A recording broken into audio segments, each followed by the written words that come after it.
Welcome. Welcome, everyone. If you're live on this Saturday morning, it is Angelo Robles. I hope you're all doing great. And I have something I want to talk about today. I've done aspects of this at my events over the years, and my experiences have really ingrained in me that superstars are even more valuable within the family office than they seem.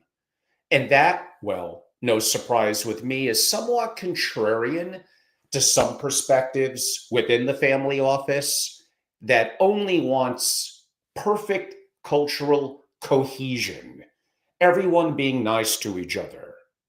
And I rather not have a superstar and just have people that are okay.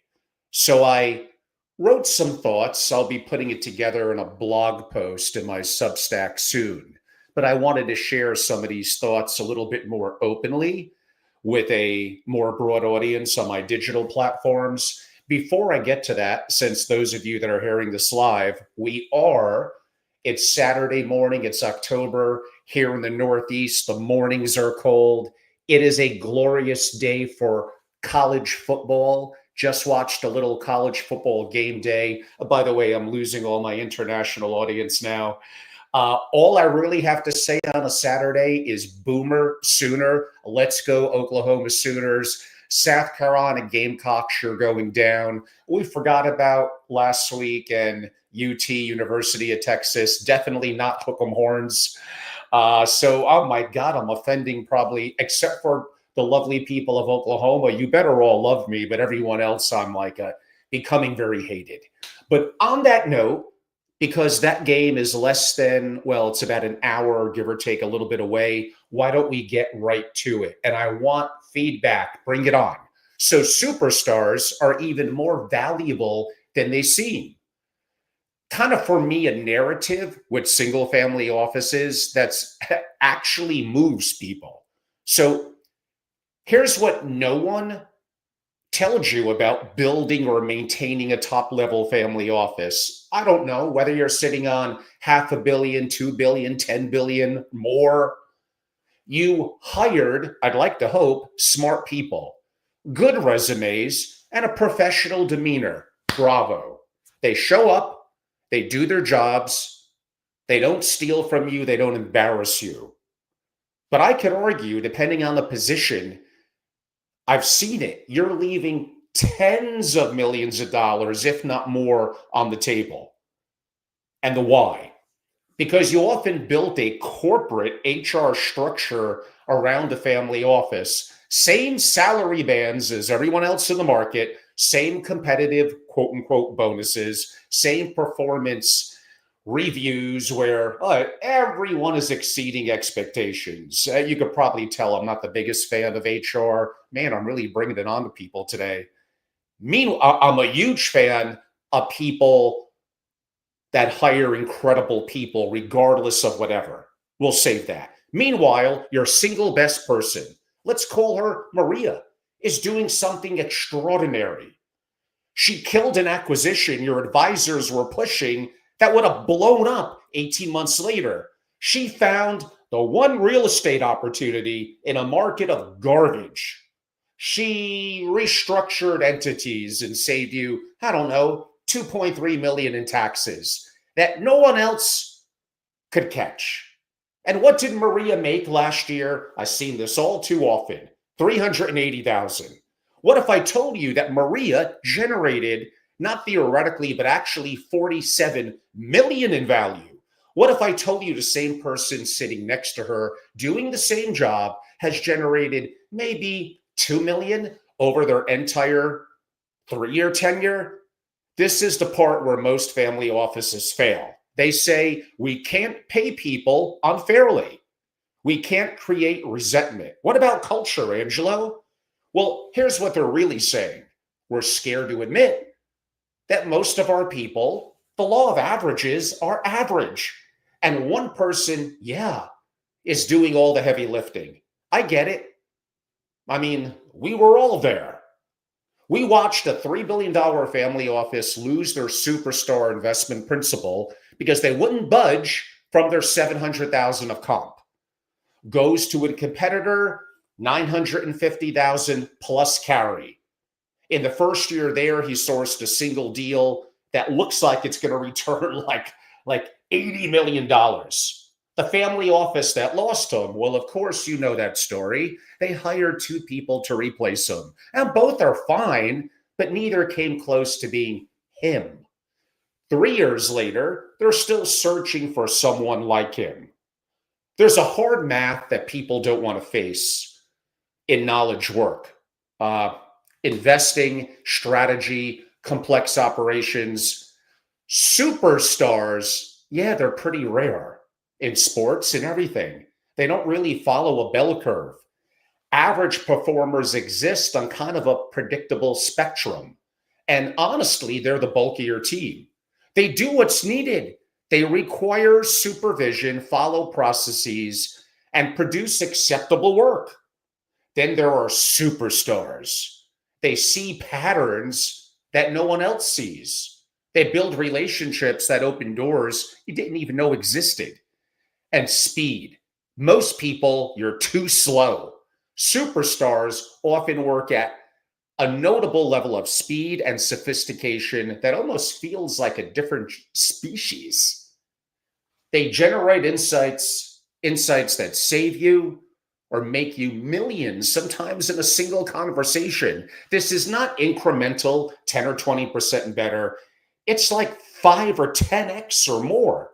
Stanford research shows that in complex jobs, the top 1% of performers produce 400% more output than average performers. But in a family office, where one decision can be worth 10, 50, 100 million or more, where one relationship can unlock hundreds of millions of dollars in co-investment opportunity, that multiplier, it's probably not even 4x, it may be 20, 30, 40x. What changes when you accept this? Well, stop building a team in the corporate sense. Start building around, well, one may be good enough, but why not 2 or 3 superstars, giving them exactly what they need to be devastating? And here's what that may actually look like. Your superstar investor makes 850 in base and an 8% carry on everything that they source. They're making millions in a good year. Everyone knows it, and no one cares because they're watching this person print money. Do you think the teammates of Michael Jordan cared that he was better than them and got paid more? Your superstar COO makes $750,000, but they built an operational infrastructure that would have cost $4 million and 15 people at a normal shop. Maybe in the for-profit family office, give them some bonus, some carry, some phantom equity. They're not a partner, they're an employee. Your superstar tax strategist makes $600,000. Why not get a percentage of the savings they generate above $1 million annually? So last year, now their comp could be, maybe in my example, close to $1 million. But the savings they generated, $7 million. The other 6 people on the team, they make normal family office money. They're good at their jobs. They support the superstars, like Craig Hodges supported Michael Jordan. They know exactly why the pay gap exists, and they respect it. The offer that sounds crazy until you do the math. What if you cut your team from 18 people to 9? Fire the bottom 50%, not because they're bad people, but because they're absorbing resources that could 10x your superstar's impact. Take the salary savings, in my example, maybe 3 million, and do this. Give your top 3 people 7-figure comp packages. Well, I would say that would make a private equity professional jealous, but you probably have to go a little higher than that. Hire them each a world-class analyst or junior person who's really talented, and give them budgets for anything that makes them more effective. I don't care. Data, technology, AI, software, travel, outside expenses, country club membership, whatever. Remove every administrative task from their plate. And what happens? Your superstar, in that example, the easy one of the investment team, who has or was spending 40% of their time on admin garbage and sitting in pointless meetings, now spends 90% of their time sourcing, analyzing, and executing on deals. Their deal flow, I admit, in that perfect example I gave, goes from two great opportunities to seven. Even if you only close half, what's that difference? I don't know, from a 40 million year to an $180 million year. But why are you saving 150K on their salary? Think about the question that separates smart family offices from everyone else. Am I optimizing for fairness or for outcomes? Because here's an uncomfortable truth. Paying superstars what average performers make, it isn't fair, it's insulting.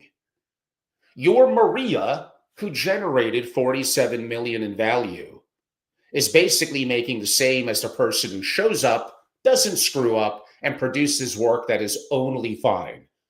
And she knows it. Maria's already got 3 recruiters in her LinkedIn inbox.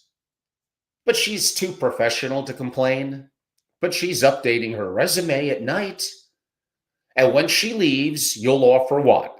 The next person, whatever, the same, I don't know, 320,000, because that's the market rate for a senior analyst. And they'll be more than likely probably average, not Maria in the example I gave. And you'll spend 3 years wishing you had Maria back. You think when sports teams trade off superstars, they really get equal value back? Yeah, that was a great trade way back when the Kings got Wayne Gretzky. As I'm really going old school on a lot of you guys. I hope you're all over 50. So, or you'll call her today, Maria, be like an idiot. Here's 650K, 7% carry, everything you touch, and $100,000 budget on what you need. Build the office, at least that part of it, around her. What it really comes down to, are you running a real family office to be top 1% excellence, or a charity for mediocre talent? Because every dollar you spend on someone producing average results is a dollar you're not spending on an A player who could transform your outcomes. The family offices that dominate, the ones managing 5 billion plus with 12 people, the ones returning 18% net annually, the ones where every hire is a rock star, they all made the same decision. It's inevitable. I've seen it around the world. Pay superstars, well, like superstars.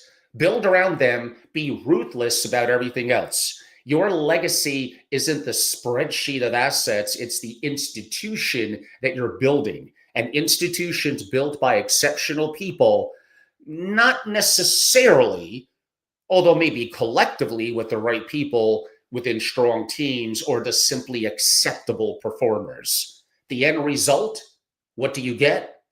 3 years from now, 3 years, you're running the tightest family office anyone has ever seen. I don't know, billions, 8 total people. Everyone is exceptional. Top 3 performers are millions and millions of dollars a year. And the returns, from a variety of perspectives, preservation, taxes, and obviously investing, are hundreds of basis points more than comparable offices. Excellence. Superstars call you asking if you're hiring. That's what begins to happen when you're excellent. Oh, and how about this? Your children, grandchildren, rising generation, they're learning from the best operators in the world. Don't make this a fantasy. This is what happens when you stop treating talent like a cost center and start treating it like your highest leverage investment. The question is, are you going to wait until your Maria leaves, or are you going to end up making that call, sooner rather than later? Now, as I begin to take this to a conclusion, this is actually a little bit of a touchy and controversial, no surprise for me, a subject, Because the reality is, how many people are A players? How many people are even the top 20% of the A players, the true superstars? It's a very small percentage. If you're one of them or striving and getting there, you love my message.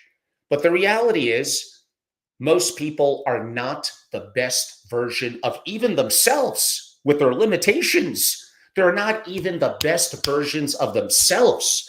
Henceforth, most people are going to fit into a mediocrity. They're going to get comfortable. The office is going to get comfortable because they're quote unquote safe. They're not causing trouble. They're not being heavily recruited because they're kind of not superstars. So I know some of you may take this a little bit, let's go with the word personal. Don't. Maybe have it be a fire under your butt. Maybe enhance your utility, your knowledge, your utility, the outputs, and put in the extra work, the dedication that needs to be done. Maybe if not a superstar, to at least be the best version of what you could be. 99% of us are not the best versions of what we could be. We actually have more excellence inside us than I think we even give ourselves credit for. Don't get comfortable. The world is changing so rapidly in the family office world. What AI is going to do, either you're going to use it and become more awesome, or you are just going to get steamrolled. And it's beginning to happen now. We're seeing it happen in big tech companies and really Fortune 500 companies, especially with younger white collar workers. Like well, we could save that discussion for a different time. But I think you get the big picture.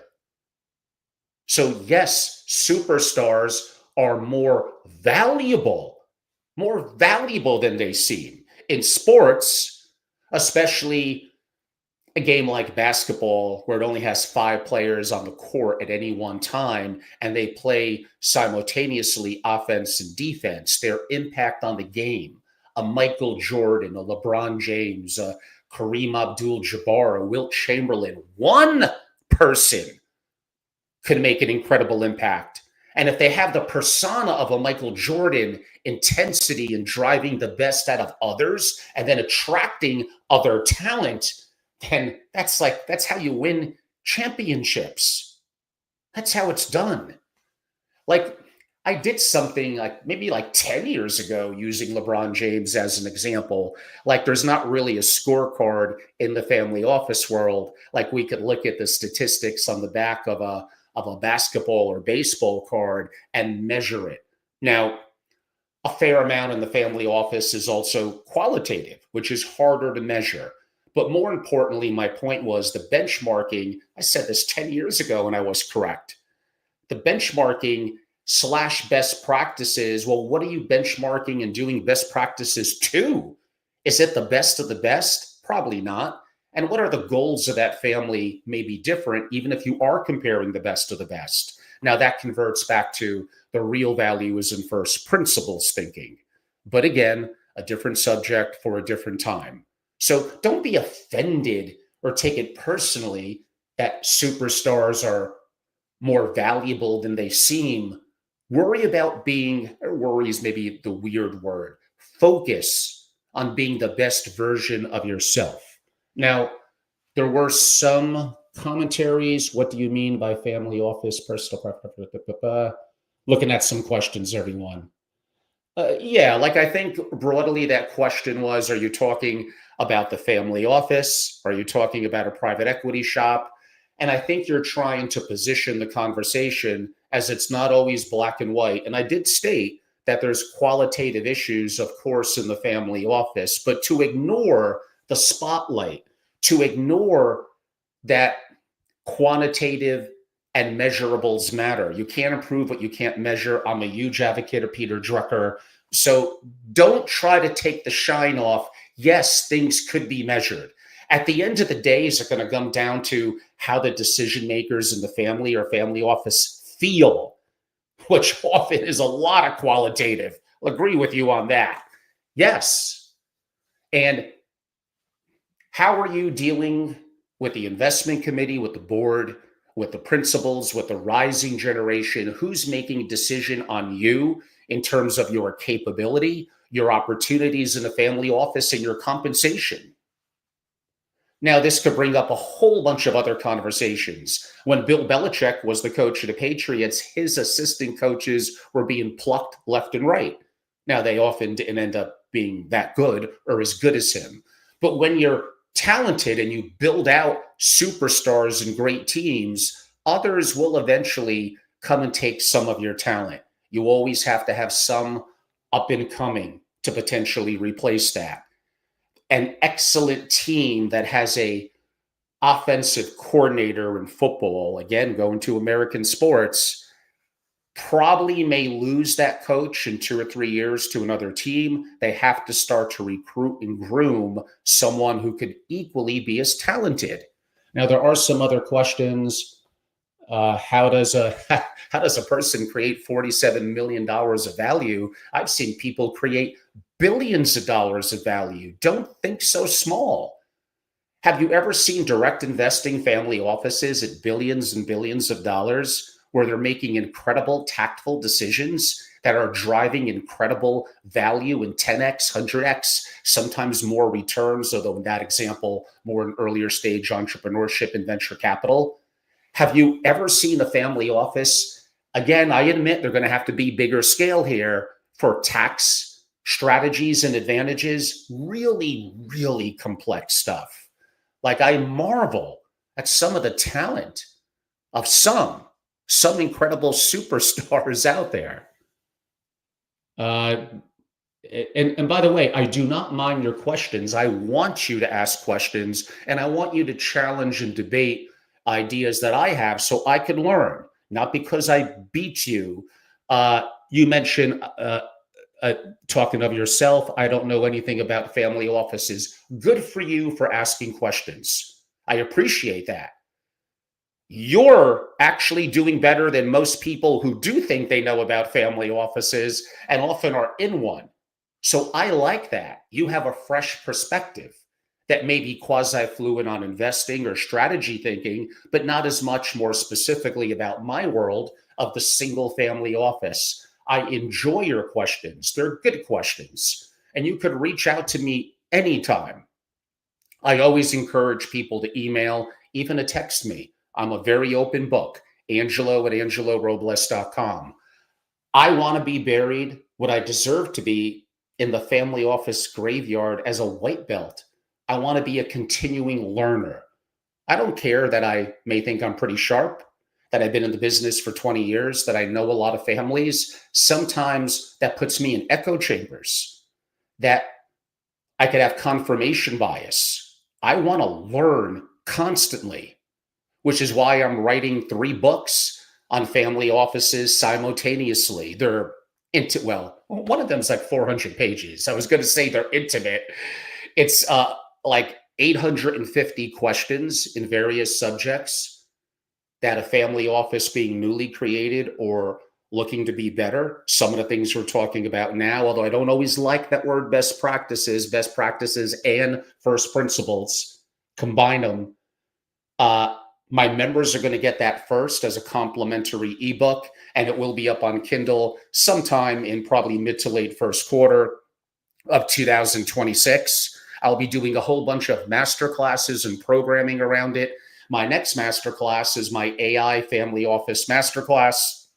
Go to angelorobles.com to learn more. It's upcoming November 5th and 6th. And yeah, like that family office playbook that I noted, how to create a top 1% family office. That's a 400 slide PowerPoint and masterclass. I am going to have a truckload of content upcoming in 2026. This year, I did spend a lot of focus on AI, and that is not really going to roll back. It will never be weaker than it is today, and it is underhyped. But weaving into that more so later this year into 2026 is going to be more on operations, on structures, on excellence, on best practices, on first principles thinking. And I have some principles about how even people at 10 or 20 million should be creating a formal single family office and taking charge of their financial destiny. Actually, some of that is already up in a little bit of a raw form on angelorobles.com now. So I think you're at DL-1. Thank you for those questions. Those were very, very good questions. And I'm just looking at some of the nuances in case I missed it. Yeah, like you do ask some questions that may take a little bit of a deeper, a little bit of a one-on-one. I prefer to talk often than to write, although I'm just saying I'm running three simultaneous books at the same time. I'm weird and quirky about how I do things, and I have a lot to learn. I'm wrong a lot. I take action very quickly, and I know when I have to iterate and adapt.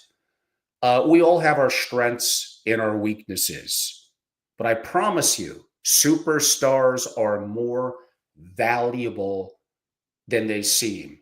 Is there anything wrong with you trying to be a superstar? You may aim for the stars and hit the moon. Maybe you don't become that 9.8 out of a scale of 10, but if you're a 5 or 6 now, maybe you become a 7 or an 8. Like, what's wrong with that? What's wrong with you looking to get better? And incremental is better than none, but maybe exponentially better. Why not? Provide yourself the resources and the capability to enhance your utility and your value. It is hard, hard work. If you understand a little bit of biology, there really is no such thing as, I'll go with the word fairness. Some of us simply have greater abilities than others. I would like to have been a center on an NBA basketball team. I'm 6 foot tall. That's not going to happen. I'm probably not high enough IQ to be a rocket scientist. It is what it is. I'm able to maximize my capability, find my utility that others see value in, and be relentless in my obsession and excellence within the capabilities that I have. Nature, biology, could be wickedly ruthless, ruthless, utterly ruthless. It's important to be the best version of yourself that you could be. So I don't think there's any more questions coming in. This was a little different. I hope you enjoyed it. Now, I could have went deeper into compensation issues. When I was in Vegas, one of my outdoor videos with a cowboy hat, I'm going to put it in April of this past year. I did go, it might have been actually in one of the casinos where I was sitting down. I'm trying to think, but I know I was in Vegas. I did cover in a pretty comprehensive manner a variety of different advantages and advanced pay structures in the family office world. And much more of that upcoming as we get a little bit later into this year and next. Any other core topics you would like to see me cover? Again, I know I had a lot of AI focus this year, and probably geopolitical was number 2. I'd like to be more diverse. Tell me what you want, and I'll do the best I could in terms of delivering. And stay tuned. Again, at least for my members, they get pre-access to my books. You guys will all have to wait until more first and second quarter of next year. My master classes, like creating a top 1% family office, they'll effectively get instant access when that's completely ready in a couple of weeks. Access to my masterclass, my programming, and my proprietary content. Go to angelorobles.com and learn more. Thank you all so much. If you're live, enjoy your Saturday. And if you're not really much of a college football fan, could you just go Boomer Sooner and let's go Oklahoma Sooners? Thank you, everyone. Have a great day.